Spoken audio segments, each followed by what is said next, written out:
and welcome to another video. My name is Mark, I'm an entrepreneur and property investor, and in today's video we're talking about a Chinese crisis that could potentially cause contagion around the world. And today I'm not talking about the coronavirus, I am talking about Evergrande, which is one of the largest companies in China that basically produces homes. At the moment it's got 1,300 projects underway in 280 cities, and there's a big issue with this 300 billion, you heard me right, billion of debt that's currently crippling the company. Now, before we get into all the detail, before I give you all the data, please, if you could possibly give this video a big like, it helps me out with the algorithm. And if you haven't already subscribed, why not consider subscribing? We have no courses to sell, we do no upsell here. It's just me bringing as much information and commentary to you as I possibly can, and just giving you an idea of what's happening in the world and how that's affecting stock prices here. Because if you've been watching the stock prices recently, they've been going down. I think in the UK, all the minerals, all the supplier companies, and we'll go into why, because these are the suppliers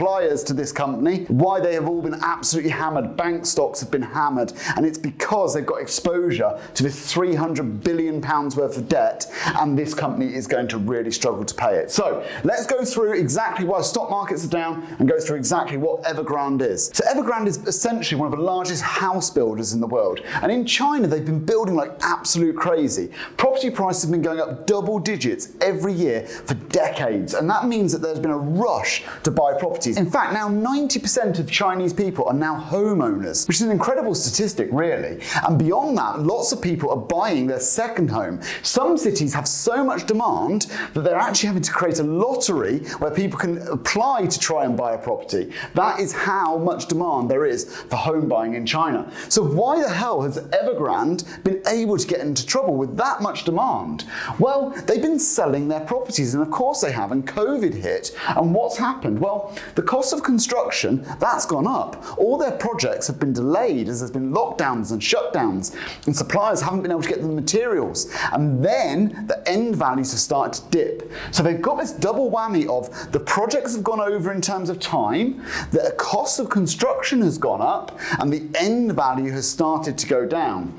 Now, what does this mean, and why is this being affected? Now, as soon as the Evergrande started saying we might not be able to pay our supplier debts, and this has been going on since about January, February this year, but it's got really serious in the last couple of weeks, and it's got really serious because they've actually started to default. Now, what this has meant is that the banks that were previously going to be funding individuals' mortgages on these properties, so let's say, for example, you had an apartment in one of these blocks, they're now saying we're not going to lend on that. We don't think that Evergrande will have that property to sell to you, so we're not going to lend on half-finished developments. At the end of the day, you might have your apartment and that might be finished, but there'll be thousands more in the same development that are unfinished, and that's going to drag the value of that down. Another issue that Evergrande has faced is that they've had to start using cheaper materials, and that's put them under the spotlight in terms of the safety of the construction. So there's lots and lots of challenges that Evergrande are under, and what it's essentially started to become is a self-fulfilling prophecy.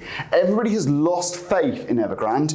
It means the banks are unwilling to lend. It means that the consumers are stopping wanting to buy, because would you buy from a developer who's likely to go bust? Certainly not. So it's becoming a complete self-fulfilling prophecy.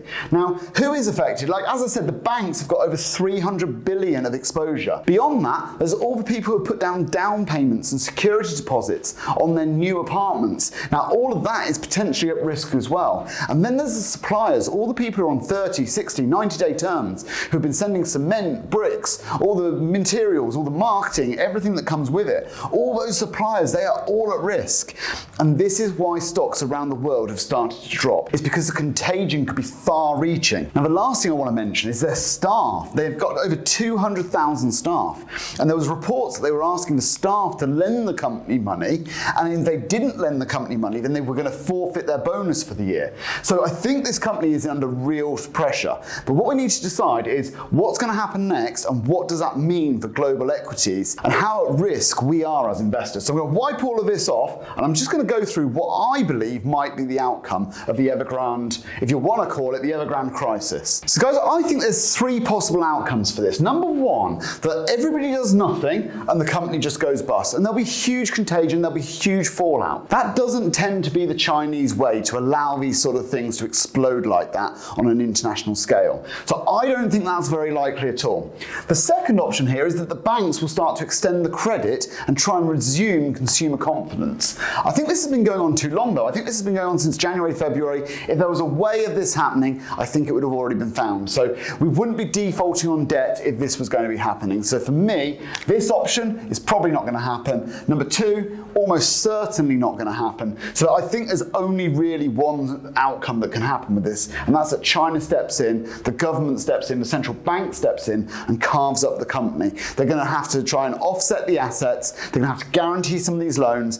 They're not going to allow it to implode, but at the same time, they cannot send out the message that China allows companies to be badly run and the state just comes in and picks up the pieces at the end. What they have to do is present a really fair way that they've done it. Otherwise, it just won't be internationally palatable for them to do this. But I believe wholeheartedly this is about the only outcome that can happen in this scenario. But guys, that's my opinion. What's yours? Let me know down in the comments. I'd love to know. I think ultimately this is going to be one of those things that's a lot of noise and then it's nothing. So I believe that the stock market will start to rebound in the next week or two as soon as this becomes old news, and I think that the losses will be very minimal for companies because I think China will probably step in and pay the bill.